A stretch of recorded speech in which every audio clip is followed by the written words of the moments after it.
ребята были начинающими диггерами. В один из дней они собрались, как обычно, в квартире у Андрея, чтобы обсудить следующую локацию. Сидя на кухне и потягивая пиво, Игорь сказал: «Ребят, надоели эти зловонные подвалы, нужна реальная тема». «Есть одна», — сказал Дима. «Я тут с одним говорил недавно, из наших. Есть недалеко от города заброшенные тоннели. Еще с 50-х годов прошлого века, говорят, военные строили. А потом там что-то произошло, и все закапывали бульдозерами. В общем, они побоялись спускаться дальше. Говорит, слышны какие-то шорохи и звуки. Там что-то есть». Дима заразил своим энтузиазмом друзей. «Можно попробовать», — сказал Андрей, взглянув на Игоря. Тот утвердительно кивнул. С раннего утра ребята были уже в пути, и ближе к 8 они уже были на месте. Взяв из багажника нужное снаряжение, они двинулись вдоль песчаного карьера. В небольшом пролеске показался заросший вход в тоннель. Они спускались все дальше и дальше, в темные и давно забытые коридоры, останавливаясь на перекур, чтобы немного передохнуть. «Дима, может, пойдем назад?» «Все как обычно, столетняя пыль, грязь и крысы, ничего здесь нет», — сказал Андрей. Дима, вздохнув, ответил: «Чувствую, здесь где-то оно, рядом». «Да на самом деле, уже далеко прошли, может, твой друг ошибся?» Вмешался в разговор Игорь. «Ладно, Игорь, дойдем до того поворота, если ничего не найдем, вернемся», — ответил Дима. Ребята встали и продолжили путь, их шаги гулким эхом отражались от стен тоннеля. Пройдя еще несколько десяток метров, они уперлись в тупик. «Ну все, приехали», — сказал Андрей. Друзья смотрели на подавленного Диму, его настроение явно было испорчено. «Ладно, не расстраивайся ты так», — поддержал его Игорь. «Вернемся еще сюда». Дима не слушал Игоря, он смотрел в сторону на стену тоннеля. «Здесь, кажется, есть лаз», — сказал Дима и, прибавив шаг, пошел по направлению к стене. Осветив отверстие фонариком, Дима привстал и сказал товарищам: «Там есть еще тоннель, я попробую туда пройти». Дима снял с себя рюкзак и стал протискиваться в лаз. Через несколько минут Дима оказался за стеной. Еще через несколько минут Андрей и Игорь оказались рядом с Димой. Оглядевшись по сторонам, ребята пришли к выводу, что тоннель явно старый, по которому проходила узкоколейка. «Куда идти? Вправо, влево?» — спросил Андрей. «Идем направо», — уверенно ответил Дима. Через 50 метров они вышли к заблокированной досками двери. «Ну вот опять», — сказал Игорь. «Откроем», — сказал Дима. После небольшого спора они все же решили разблокировать вход и исследовать, что находится за ним. Доски подавались с трудом, когда им удалось сорвать последнюю, металлические двери с ужасным скрипом открылись и потянуло затхлым воздухом. Ребята оказались в большой галерее, стены были покрыты лозунгами и плакатами советских времен. Повсюду были предупреждающие надписи, которые придавали этому месту еще больше таинственности. На дверях одной из комнат была надпись «Генераторная». Ребята вошли туда. Дима повернул рубильник, генератор закряхтел, и лампы зажглись тусклым светом, освещая большую галерею и коридоры со множества комнат. Ребята стали исследовать их одну за другой. В большинстве комнат они находили научное или медицинское оборудование. «Ничего не напоминает?» — спросил Андрей. «На больницу смахивает», — ответил Игорь. «Секретная лаборатория», — сделал вывод Дима. И добавил: «Здесь должен быть главный кабинет или штаб». Они прошлись по коридору вглубь, и у них складывалось впечатление, что люди покидали это место в спешке. Инструменты и личные вещи валялись на полу повсюду. «Что же здесь произошло?» — сказал Андрей. Ребята заглянули еще в одну комнату, повернули рубильник включателя, и тусклый свет осветил бетонные стены. На конторских столах толстым слоем лежала пыль, а в углу стоял несгораемый шкаф. «Думаю, это то, что мы ищем», — сказал Дима. Он подошел к столу, который был ближе к сейфу, и стал выдвигать ящики. В одном из ящиков стола он нашел связку ключей. Диме удалось открыть шкаф, в нем находились свернутые рулонами чертежи и журнал. Дима смахнул пыль со стола, положил рулоны и раскрыл чертеж. Ребята столпились возле стола, разглядывая его. «Генератор сигма-излучения», — прочитал вслух Дима. Андрей, недоумевая, посмотрел на Диму и по его взгляду понял, что тот тоже в этом не разбирается. «Посмотри записи в журнале», — сказал Дима. Андрей открыл журнал с первой страницы и стал монотонным голосом читать. 2 апреля 1956 года. Монтаж оборудования. И продолжил. 6 апреля. Тестовый запуск. Дима выхватил журнал из его рук и с раздражением сказал: «Читай последние страницы». И перелистал журнал до конца. 30 октября. Увеличиваю дозу облучения, так как нет существенных изменений. 2 ноября. Эксперимент идет не по плану, возможно, доза облучения была велика. 6 ноября. Эксперимент вышел из-под контроля. Воздействие сигма-облучения на живую материю не поддается контролю. 8 ноября.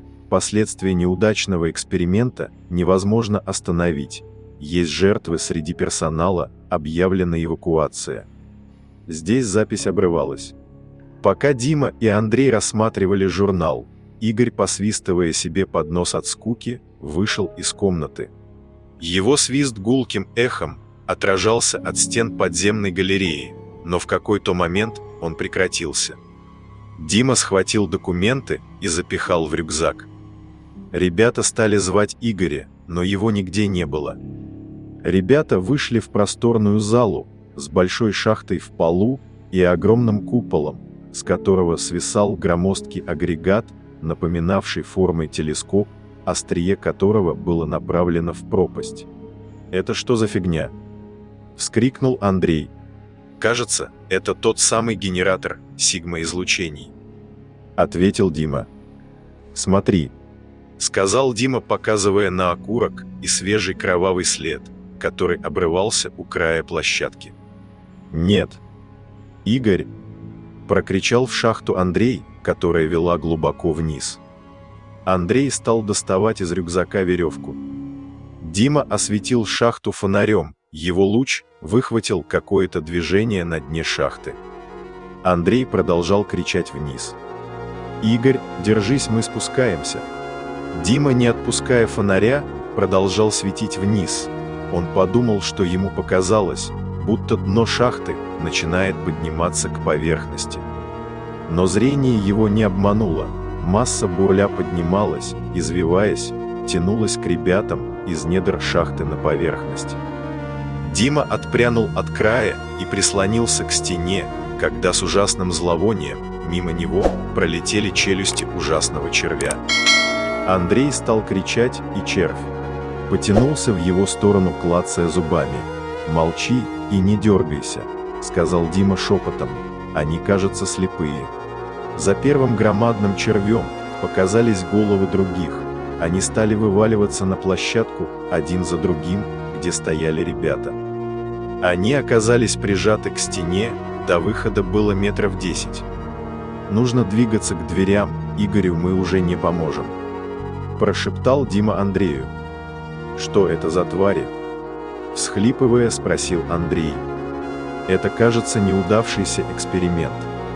Смотри на меня, не смотри на них», — сказал Дима и начал движение вдоль стены в сторону выхода. Чтобы не привлекать внимание монстров, Андрей повторял движение Димы. Когда оставалось несколько сантиметров до выхода, парень споткнулся и громко выругался. В тот же момент несколько тварей обвили его до такой степени, что был слышен хруст костей, и утащили в шахту. «Похоже, эти твари реагируют на вибрацию», — подумал Дима, и что есть мочи, побежал в проход к основной галерее.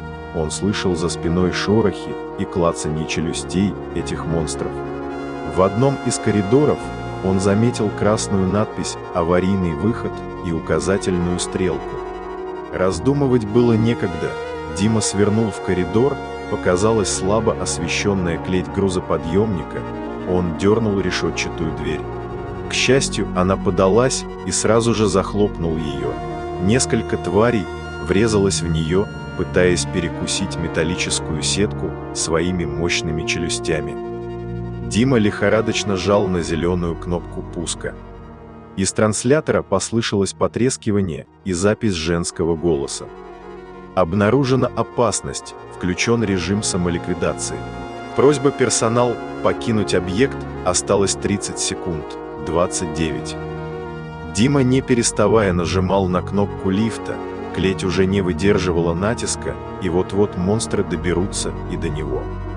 Кабина, к его удивлению, вздрогнула и быстро начала подниматься наверх. Внизу было слышно треск ломающейся двери. Кабину лифта осветили лучи солнца. Голос из транслятора в кабине лифта не умолкал. 9, 8, 7. Дима, задыхаясь, открыл клеть и бежал уже среди деревьев, не оглядываясь. За спиной он слышал, как трещит пол лифта под натиском этих монстров. Раздался ужасный грохот, и парня взрывной волной откинуло метров на 10. Очнулся Дима от того, что его кто-то тормошит. Он открыл глаза, перед ним стояло несколько человек в камуфляже и в масках. Один из них спросил: «Где документы?» «Там, в рюкзаке», — ответил Дима. Человек, который допрашивал Диму, осмотрел рюкзак и, убедившись, что парень не соврал, дал знак остальным, чтобы те садились в машину. Дима смотрел на удаляющийся кортеж и поднял взгляд к небу. То ли от яркого света, то ли от переполнявших Диму эмоций, его глаза стали влажными. Дима подумал: как же хорошо наверху.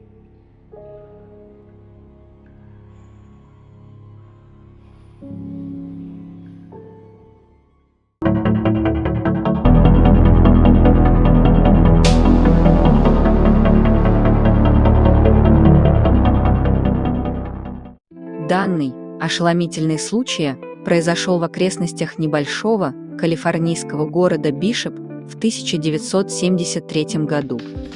Супруги Айрис и Ник Маршалл решили отправиться в туристический поход в гористую местность под названием Эль-Каза-Дьябло. Стоял жаркий день, и молодые люди решили передохнуть в маленьком прохладном гроте, находившемся поблизости.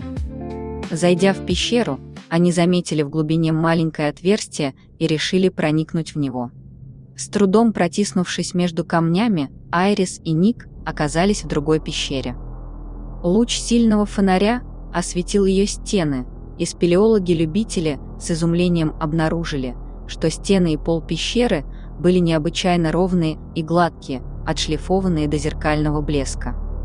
Более того, по каждой стене и на потолке были начертаны необычные иероглифические письмена. Оглядевшись, супруги заметили, что на одной из стен были небольшие отверстия, из которых струился слабый свет. Ник и Айрис попытались заглянуть в отверстие на стене, но ничего кроме слабого света не увидели. Неожиданно они услышали какой-то звук, идущий, казалось, из-под земли. Он постепенно возрастал и скоро стал настолько оглушительным, что супругам пришлось закрыть уши, но это им не помогло. Стены пещеры задрожали, и в один момент и мужчина, и женщина лишились чувств. Ник вспомнил, как перед тем, как потерять сознание, ему удалось увидеть, как медленно открывается необычная дверь. Ник различил фигуры небольшого роста, выглядевших довольно фантастично и нелепо, отдаленно напоминавших людей с крупными головами и маленькими конечностями. Существа не проявляли враждебности и с интересом разглядывали мужчину и женщину.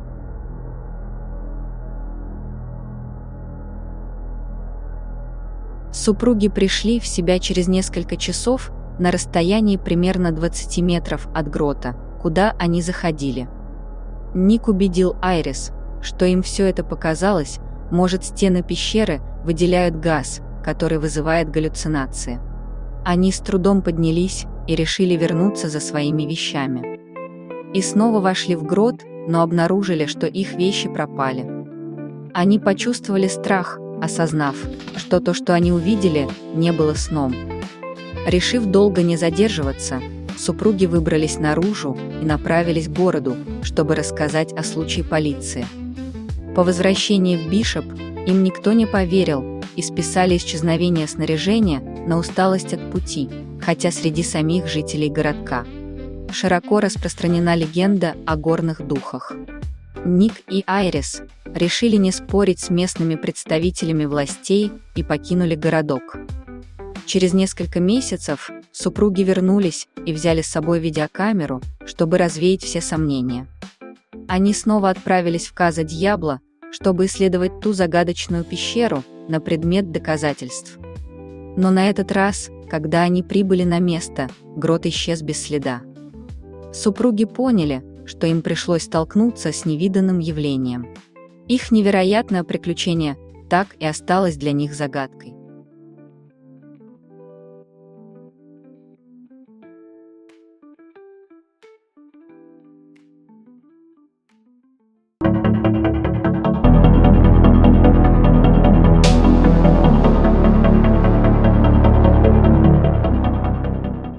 На изыскание знаменитого антрополога Дэвида Водла, пропавшего в джунглях Таиланда, в 1992 году Национальная ассоциация изучения человека направила особую экспедицию. Ее возглавили Перри Уинстон и Рой Клайв. Опытные следопыты, проведшие в дебрях Индокитая не один год. Следуя маршрутам Водла, они достигли заросших джунглями холмов на северо-западе от устья реки Квай. За холмами лежала сырая низменность, ограниченная с одной стороны рекой, а с иной – болотами, кишащими змеями. У окрестных обитателей эти места пользовались дрянной репутацией. Согласно поверью, в незапамятные времена тут обитало племя колдунов и каннибалов. Местные проводники отказались сопровождать экспедицию, и Уинстон и Клайв с группой помощников пустились в последующий путь на свой риск. В записях пропавшего Водла, сделанных им недавно до последнего путешествия, содержались упоминания об этой равнине и о какой-то пещере, в которой каннибалы проводили ритуалы. Она и волновала антрополога. Уинстон и Клайв поставили своей задачей отыскать эту пещеру не без оснований, предполагая, что Водл и оба его спутника могли пропасть в ее окрестностях. В первую же ночь, разбив на равнине лагерь, люди услышали необычные звуки, доносившиеся с юго-запада. Звуки походили на дробный звон множества молоточков. Испытывая невольный ужас, туристы не решились среди ночи направиться в ту сторону, а утром, пройдя несколько миль на юго-запад, они нашли пещеру. Не было никакого сомнения, что это о ней писал Водл. Также ясно было, что именно оттуда доносились ночные звуки. Но было ясно, что человеческая нога не ступала тут много лет. Если бы те самые звуки издавали люди, то их следы показались бы на болотистой почве. Скоро в окружающих пещеру джунглях были обнаружены примерно абсолютно разложившиеся тела Водла и его спутников. Их узнали по обрывкам одежды и снаряжению.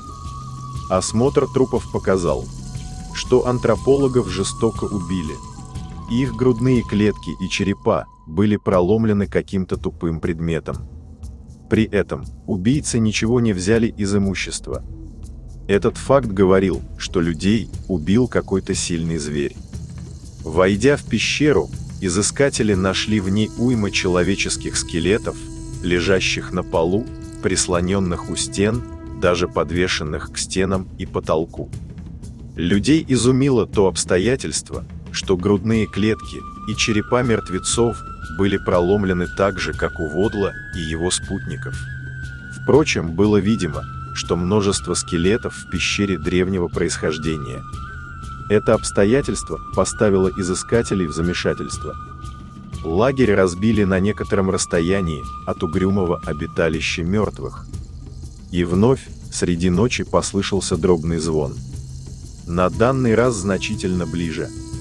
Теперь ближе, ни у кого не было сомнений, что доносится он из пещеры. Держа наготове оружие, люди провели бессонную ночь.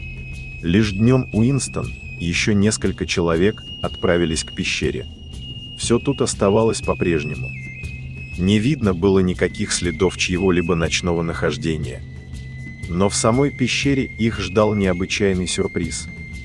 Довольно было поверхностного взора на скелеты, дабы удостовериться, что множество из них, если не все, изменили свои расположения. Еще на медне они сидели, либо лежали идеально по-иному. Ясно было, что кто-то ночью переложил мертвецов. Но с какой целью?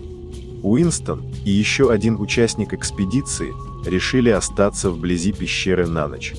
Снабженные резервами кофе и виски, вооруженные пистолетами, имея при себе кинокамеру, разрешающую снимать в темноте, они расположились у входа. Остальные возвратились в лагерь. Ночью со стороны пещеры послышался тот же дробный звук. Сомнений уже не было, что так могут стучать только кости. Других звуков никто не слышал, ни выстрелов, ни криков. Наутро Клайв нашел изувеченные трупы Уинстона и его спутника. Повреждения были те же, что они видели у Водла. Это произвело на людей настолько чудовищное ощущение, что они, забрав тела друзей, неотлагательно оставили эту ужасную равнину. Еще раз заглянуть в пещеру никто не решился. Правда, один из участников экспедиции позднее говорил, что он, проходя мимо зиявшего чернотой входа, все же направил на него луч своего фонаря. То, что он увидел, повергло его в оцепенение. Луч выхватил и осветил часть пещеры. Перед входом стояла толпа скелетов, облаченных в ритуальные наряды, которая будто бы наблюдала за непрошенными гостями. Данный человек уверял, что это была не галлюцинация, он даже разглядел на их костях свежую запекшуюся кровь. По сообщению одной нью-йоркской газеты, отчет об экспедиции так и не был предан огласке, что, вероятнее всего, не дискредитировать научное сообщество.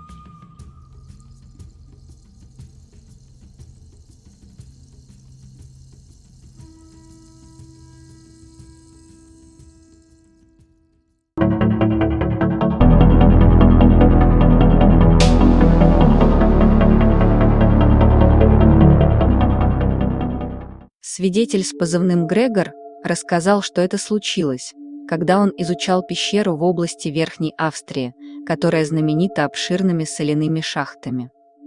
Грегор – опытный спелеолог, тот, что постигает пещеры Австрии, Чехии и Польши с 1988 года, следственно, он не новичок в этом деле. Грегор рассказывает, что в мае 2011 года он спустился в тесную, скрытую пещеру, недавно найденную в предгорьях у восточного берега озера Хальцатер. Прокрадываясь через кромешную тьму, он услышал впереди голоса, которые прекратились так же неожиданно, как и начались, раньше, чем он продолжил свой путь. Он припомнил, что проходы в некоторых местах были настолько тесными, что ему доводилось ползти по ним, и он периодично слышал голоса, как бормотание без отчетливых слов. Через некоторое время он добрался до большого зала, в котором были отверстия и туннели, такие гладкие, явно были вырезаны какой-то громадной машиной. В этой комнате был стойкий запах гнилого мяса, и на полу, когда он направил на него фонарь, возникло необычное красное свечение.